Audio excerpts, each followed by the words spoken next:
Well, let's move on to another discussion now, which is, of course, our panel discussion for this evening. And there's been widespread condemnation after the killing of 5 community safety patrollers at the Marry Me informal settlement in Soshanguve, north of Pretoria. The patrollers were shot in the early hours of Saturday after allegedly confronting a group of people. The tragedy has once again shone the spotlight on informal settlements and challenges that come with giving services to residents, but also policing. So how should government deal with this? Share your views with us via WhatsApp on 072 110 5584 or give us a call on 010 594 6010. Joining us in this discussion, I'm joined by Tshwane Human Settlements MMC, Aaron Maluleka, who joins us. We're joined as well by landscape architect Professor Mary Ohotsamaya, criminologist Professor Kulvelo Rakubu also joins us, and we have Abahlali Basomjondolo's chairperson Thapelo Mohapi, who's joining us on the line. Guys, a good evening to you, and thank you so much for joining us. I think this is one of those discussions that certainly has been brewing for a very long time in the country, and once we start looking at the numbers of informal settlements, how many we have in the country, perhaps in one particular area, they show just how big of a problem we have. I mean, some stats saying that towards the end of 2023, we saw more than 4,200 informal settlements across the country.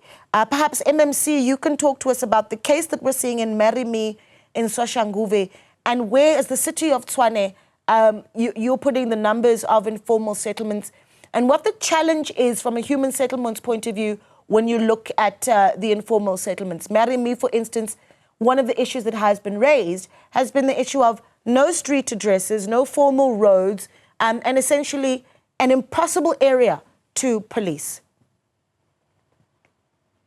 Good evening, lady, and good evening to esteemed panelists in this important conversation.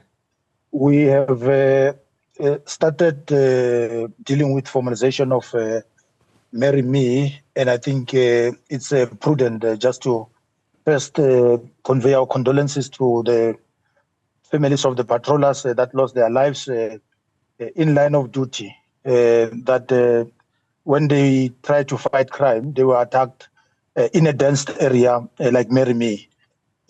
It's a big challenge to have many of these informal settlements that we have in our records. We have 502 informal settlements, and they mutate in different forms.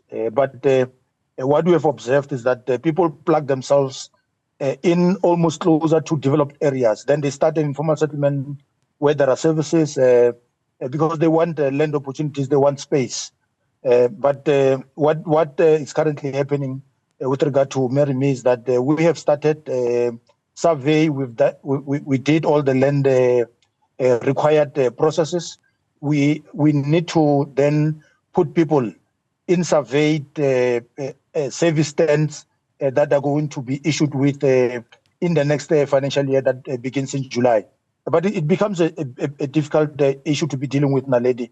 That in the past I said that we spend over 300 million on water tankers. We spend over 70 million on chemical toilets. But that is not dignity to the people. We are just responding to the constitutional imperative that we must provide these basic services to people that are living in informal settlements.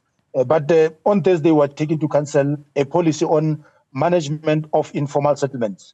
Because what we've realized is that it's not only the poor that are looking for opportunities, but there are people that are involved in shack farming.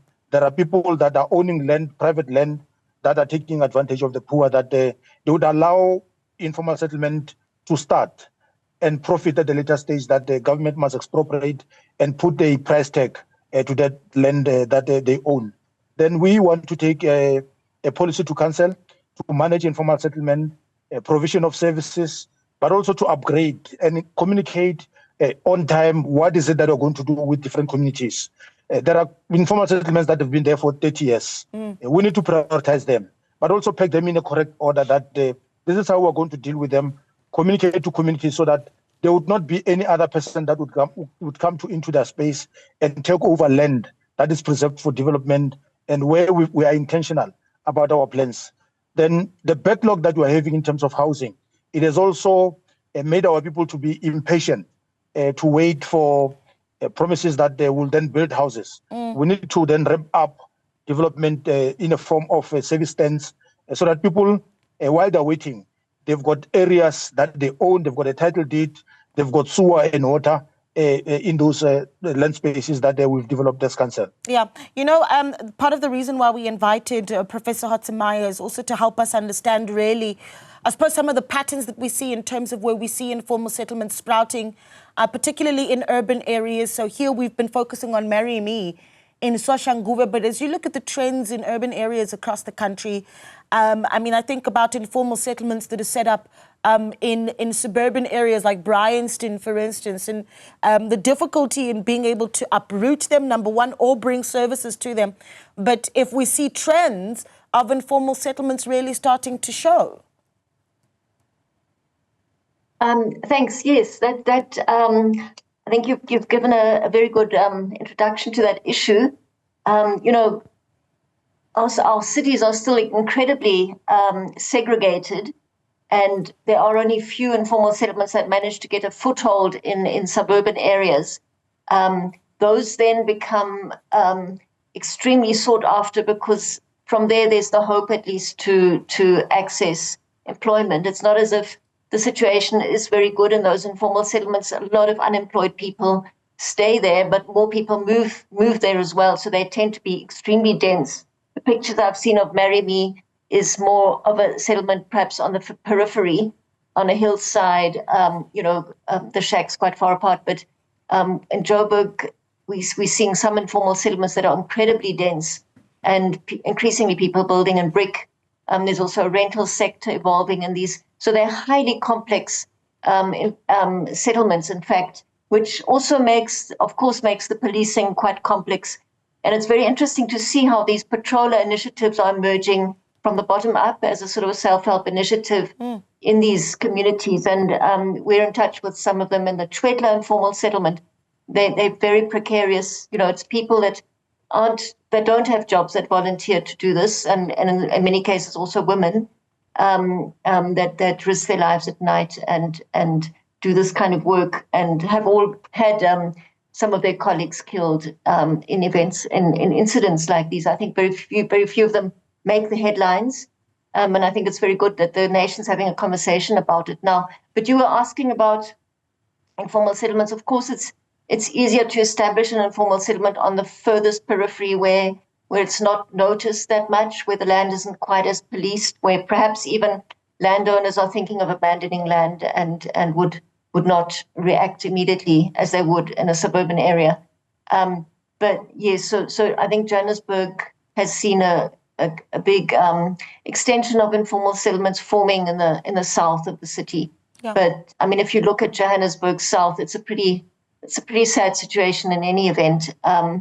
That the distances from there to any economic opportunities. So these are often people that are not necessarily even job seekers anymore. And if you look at these unemployment figures that we have, at the moment, what is it, 32.4% unemployment of people that are job seekers. Yeah. And it's far, far higher if you look at the so-called extended definition of unemployment, which is people that have given up and aren't looking anymore. And that plus our incredible inequality, we've got the highest income inequality and the second highest wealth inequality, but noting that our wealth inequality is much, much higher than our income inequality. And as we see, the wealthy are encouraged to invest more to increase their own property values, and unemployed people have no chance of even getting onto that ladder. It's interesting that Tshwane is doing this extensive service land. I'm not sure if all of it is given with title deeds, but there does seem to be a kind of a pragmatic approach there. It's very interesting also that City of Joburg, for instance, right now is also have put out an informal settlement policy for discussion. It seems to be a bit of a moment at the moment. It's just had its land use management scheme revised to accommodate informal settlements. It had it out for comment as well. It's not fully revised yet, but it was precisely to accommodate informal settlements as well. So there's at national level, we've reviewed the housing white paper, and we're also looking at I mean, I'm saying we because at times I kind of feel I'm almost like part of the team because I'm so involved in trying to shape those things. But of course, I'm entirely outside of it. But the National Department of Human Settlements is also going to be reworking or is busy reworking its housing code with informal settlement upgrading program. So there's a lot of, I think it's very important to discuss it at the moment, yes. Yeah, important discussion indeed. Professor Rakubu, let's bring you in because the case of Marry Me is quite a litmus test in that, and you make this link quite succinctly about what we see in informal settlements and the link to criminality, how we really, should be looking at that. One of the things that you've talked about is the very intention sometimes in setting up informal settlements in some communities. Professor Rakubu, I think your mic is off. Oh, sorry about that. Sure. Indeed, they look symbolically, informal settlements symbolically constituted as spaces of crime. And why do we say so? Because it looks like spaces of your anomalous, your polluting, your dangerous qualities. However, I should mention that understanding crime and criminality in informal settlement requires understanding of complex array of factors.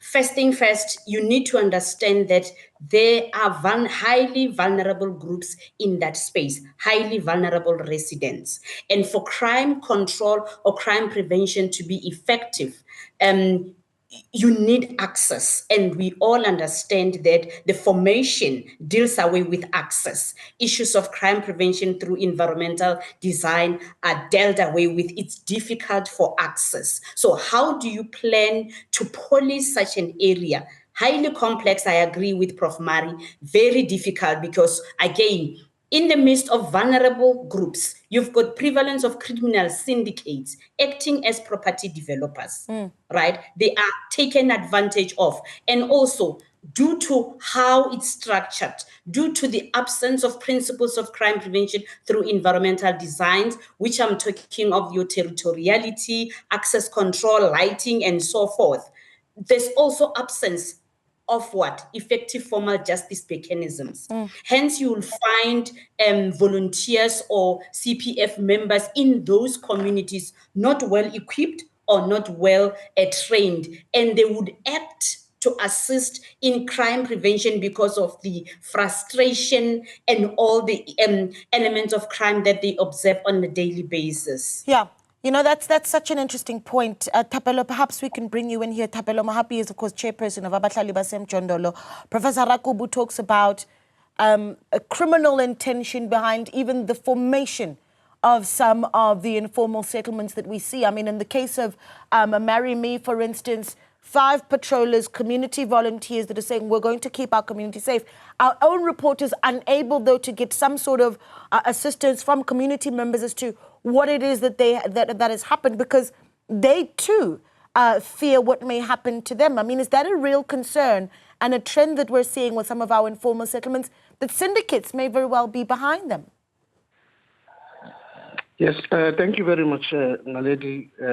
Good evening to the viewers. I think first and foremost, we need to start by saying that the areas of informal settlements, people who are living there are vulnerable. People who live there have no resources. And therefore, because they are neglected and not looked after and their dignity don't count, the ratio of police that are provided in the informal settlements as opposed to those that are provided in the suburbs is very low if you compare the two, because people who are living in informal settlements do not matter in the eyes of the government, and the government doesn't care what happens there. We must die in masses before government recognizes that we exist. But people have been dying in the informal settlement. In the Western Cape, of course, the Piccoli Commission did find that the resources in terms of police that are provided in the informal settlements was very low compared to those that are provided in Sea Point, for example. So the life of a black person that lives in the informal settlement doesn't matter. So we must start from there, besides, before we can even speak about some of the things that government have or should have done. I mean, during COVID, when people were told to distance from each other, we realized that informal settlements were actually congested, and it was very difficult for people to, social distance. Yes. And the then Minister of Housing, Human Settlement at that time, Lindy Sudu, introduced what he called the de-densification. And of course, we corrected that it was, in fact, reblocking that needed to be done. Land was supposed to be provided. Incremental development was supposed to be done. Because we will never be able to deal with informal settlements right now. But as the Professor Hetame has said, this reblocking project has become a top-down type of approach because government wants to speak about the people without the people, and people are not part of their own development, and they will be back and forth because people want their own development plan in their own way. But we have a problem. Even when there's shack fires, when one shack catches a fire, the entire community is burnt down and people are affected as a result of the development that is not taking place. So we are saying that government must use what we call the USP, the upgrading of informal settlement, because it's a policy, it's there. But it must not be a top-down approach. It must involve people on the ground. Yeah. But electricity must be provided in some of the informal settlements. Okay. And so forth. So those things must be on top. But for as long as, Naledi, the dignity of a black person that lives in the informal settlement is not recognized, I think the starting point should be that government respect and give dignity that is due to people who are living in informal settlements. This is what we're hearing, though, from the MMC, saying there are informal settlements that have been in existence for 30 years, and those still need services. So, just the pace that we need to be dealing with. Share your thoughts with us.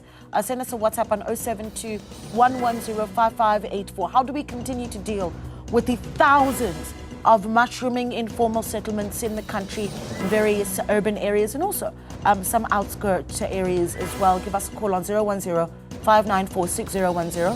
We continue the discussion on the other side of this. Welcome back. So we continue to look at what we do about the growing number of mushrooming informal settlements in our communities, particularly when we look at the various challenges that they face. In Marry-Me recently, 5 patrollers, these are community volunteers working to keep the area safe, killed while trying to serve their community.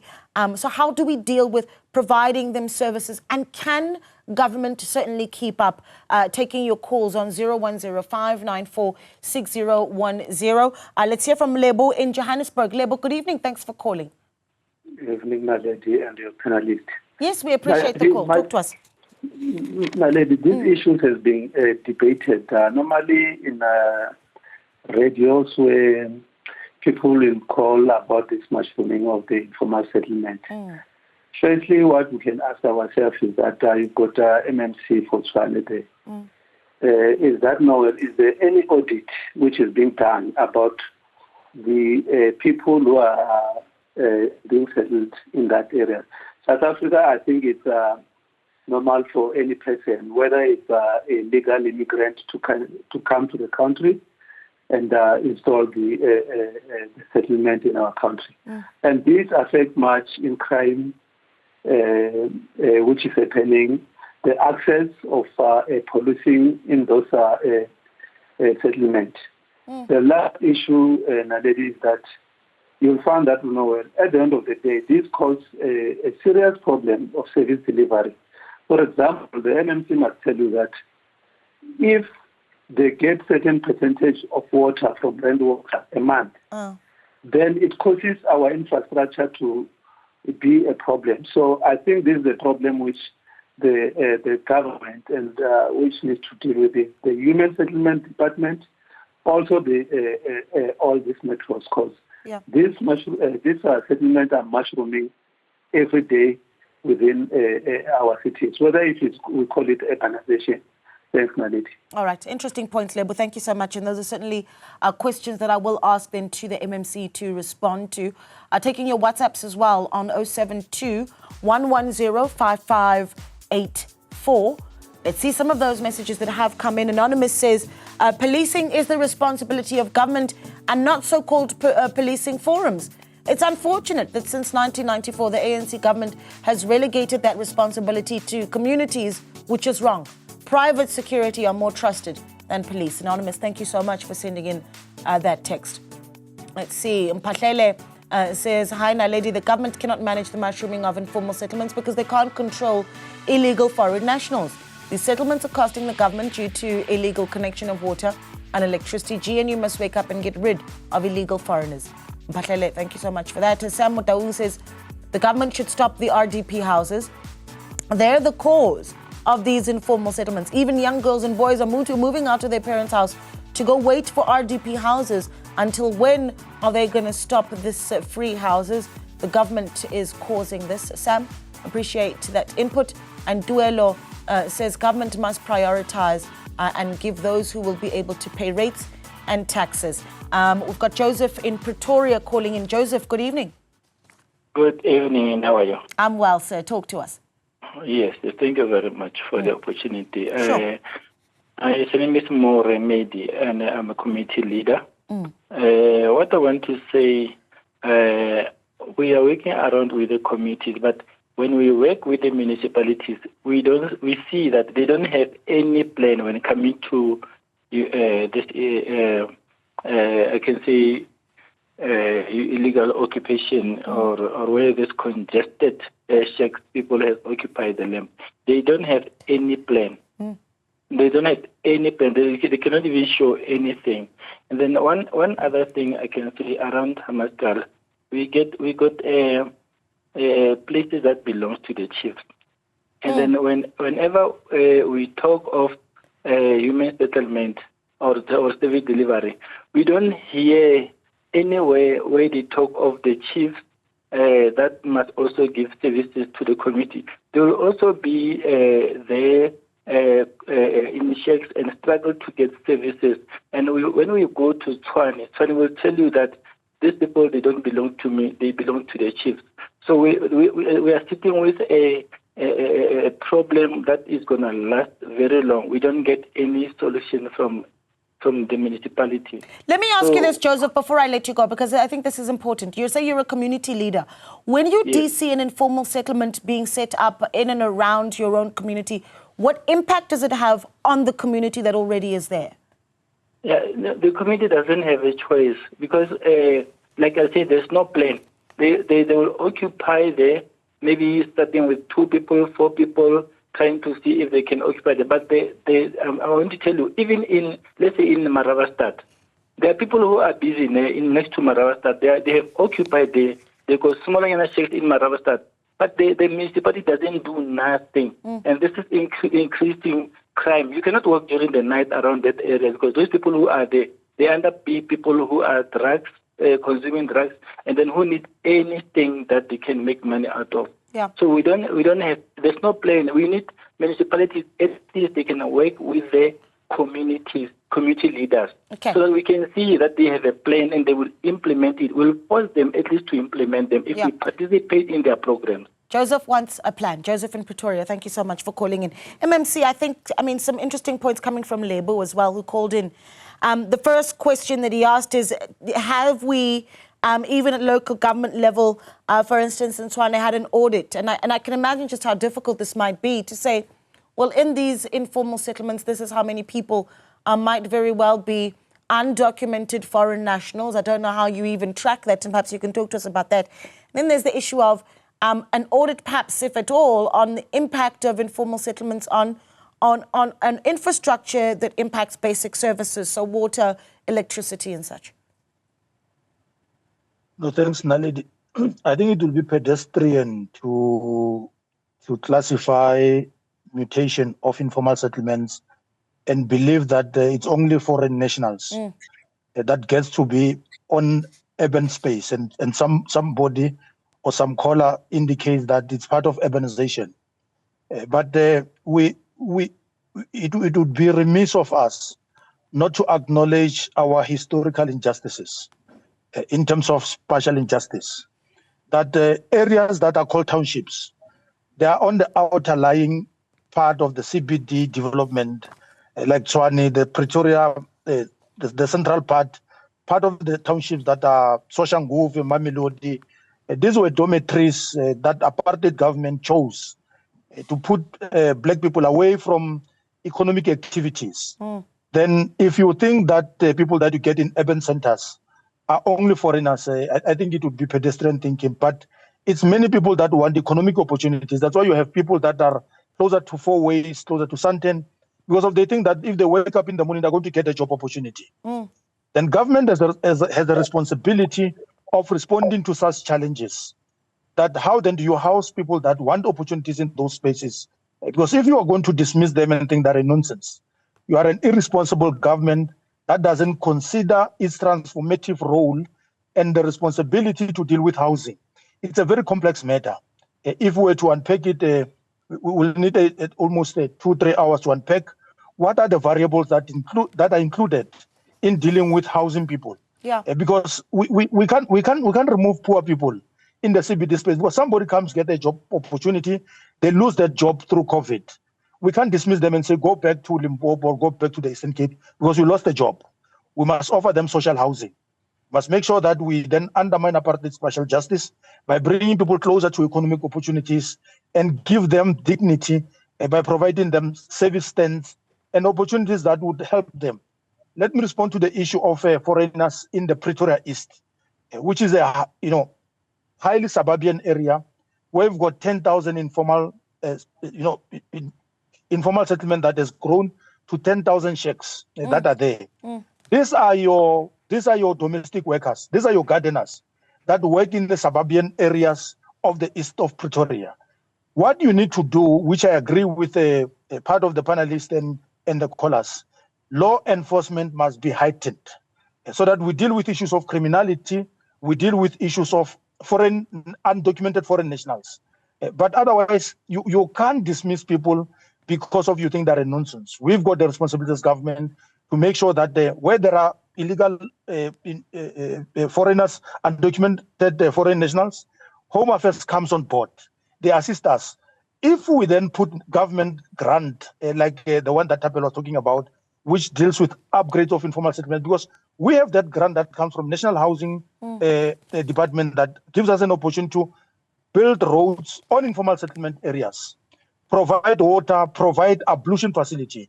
It's a grant that government have realized that informal settlements are here and they're here to stay. But one thing that we need to do is to manage their growth, make sure that we've got intentional plans that are outlined and communicated, because part of the policy that we want to take to council, it is not punitive, but it must have a heavy presence of stakeholder engagement. This is what we want to do. This is what we want to invest so that people can work with us in terms of those implementation of the plans. Okay. We can't ignore them as government in terms of engagement, and we should not get tired of engagement of stakeholders in the work that we're doing. Well, MMC, they're saying that services do need to be provided. We're going to take a short break. When we come back, I will speak to all of our panelists and hopefully get some recommendations on what does need to be prioritized as a way forward. We're back in a moment. Welcome back. Well, let's wrap up our discussion on what needs to be done to deal with informal settlements in our communities, particularly as we start to see them battle with issues such as criminality and authorities struggling as well to get in there and give them services. This is, of course, on the back of Marry Me informal settlement in Soshanguve that saw 5 patrollers killed over the weekend. And I think as we wrap up, Professor Hotsemaya, perhaps you can put some recommendations on the table on what government needs to prioritize. But as you do that, one thought also come up, and I imagine that as you look at the urbanizing and built environment in urban areas, you might have found that there's also the other side of the argument, which is those that are perhaps more well-off complaining about what informal settlements do to their own property value. A divisive conversation, but one that seems to be getting quite loud, and what we do about that. So recommendations for both of those issues. Yes, thanks. Just a few quick points. I think one thing is we need to try and avoid this language of referring to informal settlements as mushrooming and as illegal. And I think the MMC was kind of also moving in that direction.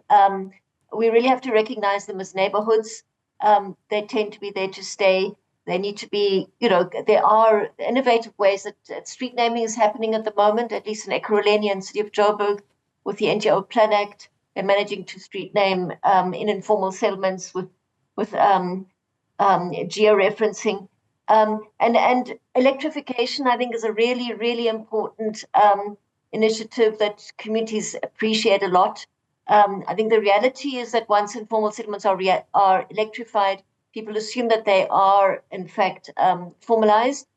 And therefore, electrification becomes an entry point into formalization. People respond by building in brick often to start, because they then suddenly feel that they're being recognized by the government sufficiently for them to be able to make small improvements in their lives. And that's really what one wants.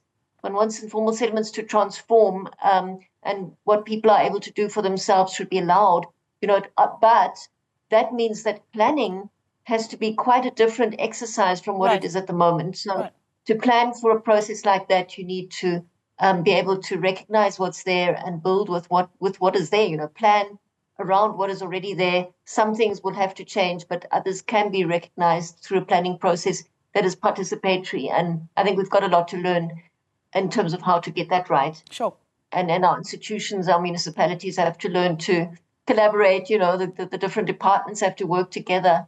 A lot of the answer is also in how these institutions arrange themselves in working with informal settlements, and how they build expertise of people that have the experience from other settlements that carry on, that build their careers around that, that don't have to move around to other jobs all the time. Anyway, that's I haven't answered your question about the property market. I think it's that is a challenge in South Africa. I think our whole estate agency, kind of the whole infrastructure around property creates this anxiety of the proximity of anything that's any different. And that's been nurtured by our segregation. Our property market has been nurtured by segregation. And I agree with the MMC that it has to be transformed. It has to be broken down. And the more one can insert good examples of low-income housing into suburbs, the less people will be scared of having that. Why can't your domestic worker have a house in your same street? What is the problem with that? And so there's I think there's a lot that needs to be done, but unfortunately it's going in the other direction, because the suburban market is being determined by developers, by estate agents, by there's a whole world that just has a different imaginary about the future of our city. Thanks. Yes. Yeah, I think that's an interesting one. Prof. Rakubu, I've got about a minute for you. But where policing is concerned, what do we need to get right first so that we're able to get law enforcement to access these informal settlements where roads, for instance, may not necessarily be easily accessible? I do not agree with the latter sentiments, particularly on the formalization, transformation, and so forth. We've got an issue here. Crime is continuing, level of lawlessness, and so forth.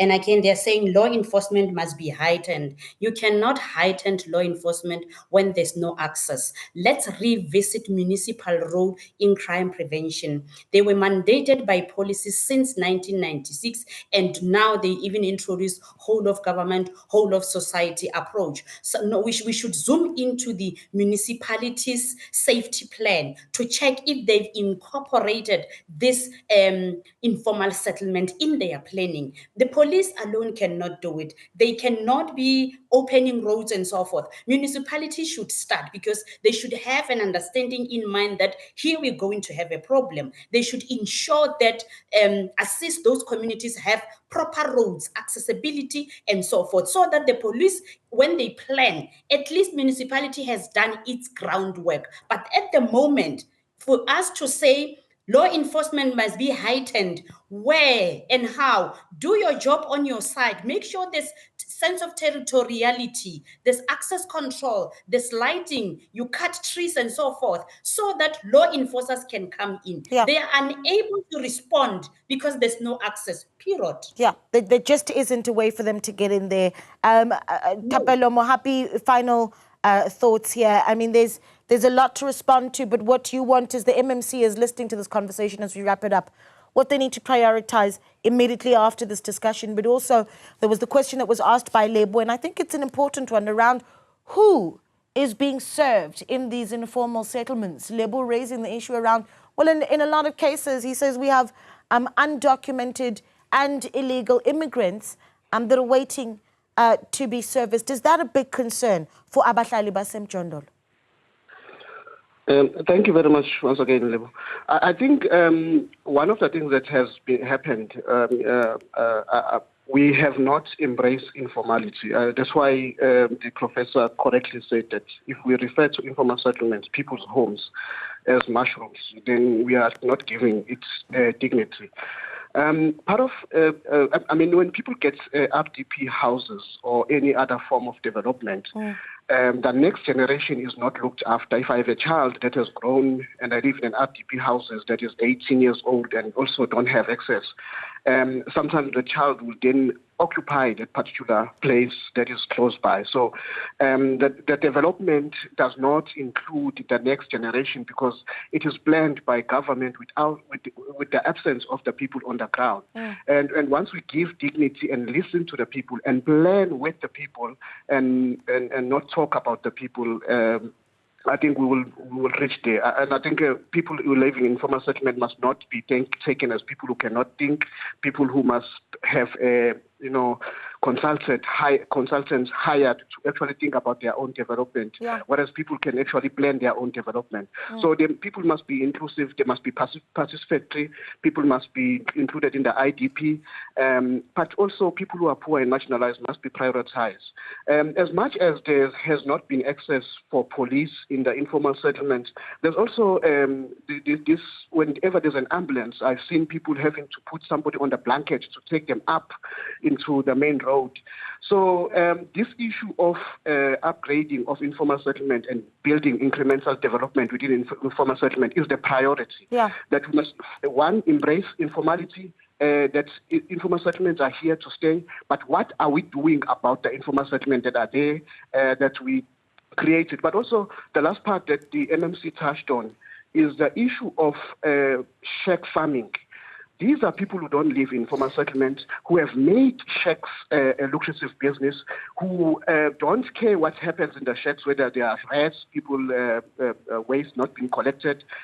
These people are just gaining money every month. And these people don't live in the informal settlement. Some of them are politicians, high-ranking politicians that we know of. These issues can be dealt with if people who are living in informal settlement are engaged properly. But I want to say that not collecting waste, not providing services to the people in the informal settlement is violence in its own.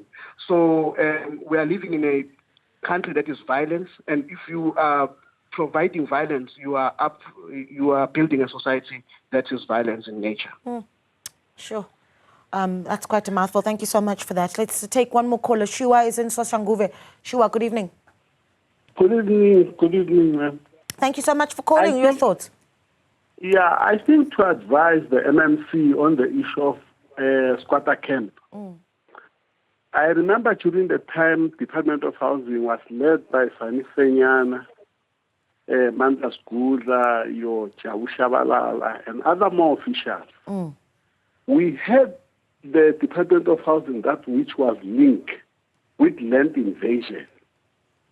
It was easy for the city to monitor their land so that it shouldn't be penetrated by people that will end up being not knowing who are they. And Department of Housing was used sometimes on those particular informal settlements that which were there. I remember in Atteridgeville, I remember in Mamelodi, even Merrimee. There was this exercise that was executed by the official of housing to make the check marking. Within that particular check marking, it was giving the city the directive to say, in this particular check number 10 or number 1, who's staying there? with his ID or her ID. But today, the methodology that which is emanating, which it led even also the non-South African to take over in this informal settlement until they end up killing our own people, like as they've done in Merimi. Merimi, I remember it was well taken, some of those that which were stampeded to that site in M17. But the city doesn't monitor their land. Yeah, they should hire the private security where they take out people. Then the private security must look after that. Okay, that's an interesting point, Yeah, I think I'm going to leave it there, Shua. Thank you so much for that. And I really put with a highlight on what you said around shack marking, because that then gives you a sort of ability to track who is in these informal settlements, and also the setup of how these shacks have been lined up in that particular community, making it easier for services to be brought in. We'll take a look at perhaps 2 WhatsApps before we close it off. Let's see some of those that have come in. Zama in Durban says they are quick to respond to prisoners complaining about the size of their meat portions than to crime levels and conditions in these informal settlements mushrooming all over the country. Illegal immigrants have access to RDP houses while our people are left to fend for themselves. The big question is, what are those politicians and officials benefiting from these illegals? Zama in Durban. Anonymous says, I think we also need soldiers to join the drill police, to join the drill. Police can't do it alone, and we can no longer have safety and security we no longer have a safety and security department. Okay, Anonymous, thank you so much for that. Thank you so much to our guests on this really important discussion.